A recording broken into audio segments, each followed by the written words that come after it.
為佢驚你，因為食咗嘢咧，佢一麻醉咧，佢話嗰個會塞住個喉嚨。都俾佢親。有俾一個。係啦，叫佢媽媽俾唔俾佢決定啊？你應該要寫嗰張紙喺度，你唔寫嘛3點幾啦，俾咗2次。係嘛？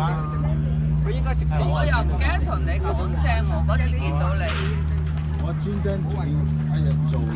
哎呦，叻哦！哎呦，叻！喲，叻個叻個叻個！